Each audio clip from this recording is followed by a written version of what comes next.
নাই মই সেইটোকে কৈ আছোঁ, যোৱাকালিও কৈছোঁ সংবাদ মাধ্যমত, নেক্সট ইলেকশ্যনবিলাকত নাঙলৰ ছবি লৈ ইলেকশ্যন খেলিবলৈ মানুহ বিচাৰি নাপাব। কেণ্ডিডেট বিচাৰি মানুহ এপ্লিকেশ্যন দিয়ে, হাগ্ৰামা মহিলাৰী ডাঙৰে উল্টা মানে তেখেতে মানে আবেদন কৰিব লাগিব যে কোনোবা BPFত আহি পেলাই নাঙলৰ ছবি লৈ ইলেকশ্যন খেলক বুলি, তেনেকুৱা তেখেতেহে আবেদন জনাব লাগিব, তেনেকুৱা দিন আছে। ইয়াৰ কাৰণে কিন্তু আমি দায়ী নহয়। 17 বছৰ দীঘলীয়া এটা 17 বছৰ 3বাৰকৈ ভোট দি জিকোৱা এটা চৰকাৰ, সেই সময়ত ইমানখিনি মৰম বিটিআৰ অঞ্চলৰ ৰাইজে দিছে, এই মৰমটো তেখেতে বুজি নাপালে। ৰাইজক প্ৰতাৰণা কৰিলে, ঠগ প্ৰবঞ্চনা কৰিলে, দমন নীতি চলালে, বহুত এটা হিংসাত্মক পৰিৱেশ তেখেতে এই সময়ত এটা আছিলে, তো সেইবিলাক নিয়ন্ত্ৰণ নকৰিলে। চ' এই গোটেই কথাটো লৈ পেলাই মাটি বাৰীৰ অধিকাৰ নিদিলে, একো নিদিলে। এই গোটেই কথাটো লৈ পেলাই বিটিআৰ অঞ্চলৰ ৰাইজে আজিৰ সময়ত যদি আমি ক'বলৈ যাওঁ, কোনো মানুহে তেখেতক ভোট দিবলৈ মন নাই, তেখেতৰ নাঙলৰ ছবিত ভোট দিবলৈ মন নাই। এজন দুজন থাকিব যিসকলক তেখেতৰ লগত মানে খোৱা লোৱা উঠা বহা আছে, তাৰ বাহিৰে বাকী পাব্লিক হিচাপে যদি চাবলৈ যায়, কোনো ভোট দিবলৈ BPFত এতিয়া ৰেডি নহ'ব। এইটো আপোনালোকে চাই থাকিব।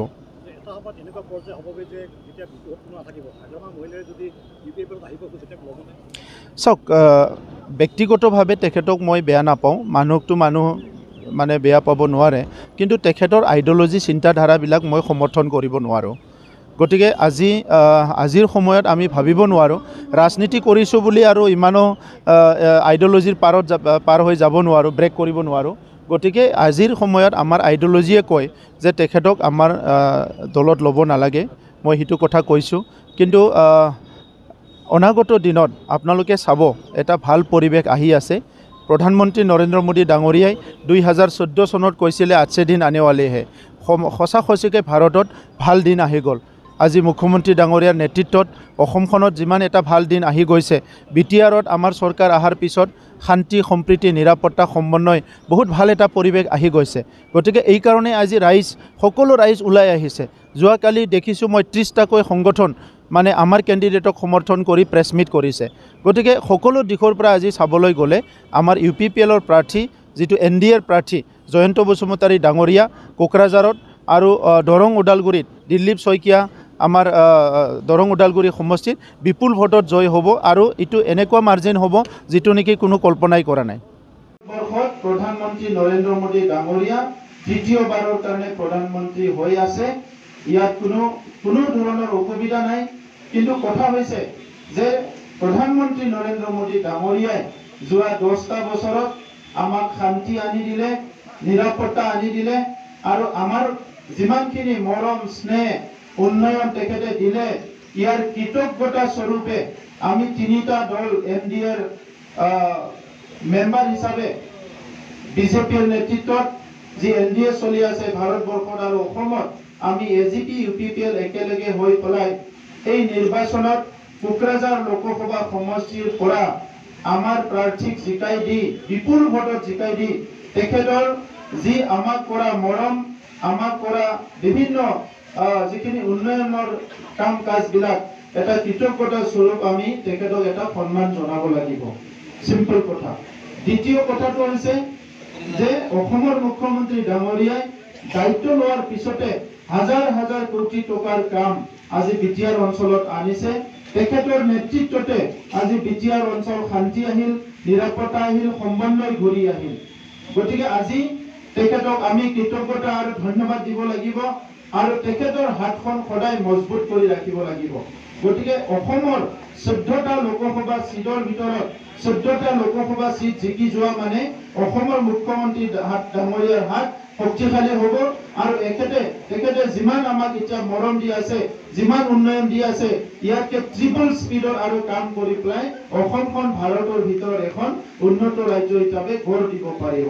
তৃতীয় কথাটো হৈছে বিটিআৰত UPPL আৰু BJP চৰকাৰ গঠন কৰাৰ পিছত মানুহৰ মুখত হাঁহি আহিছে, শান্তি আহিছে, নিৰাপত্তা আহিছে, সমন্বয় আহিছে, মিলা প্ৰীতি আহিছে, আৰু এটা ডাঙৰ কথাটো হৈছে সবৰে এটা আশা আহিছে যে আমাৰ অঞ্চলটো আগুৱাই যাব, আমাৰ অঞ্চলতো কাম হ'ব, আমাৰ ল'ৰা ছোৱালীও ভালকে পঢ়িব পাৰিব।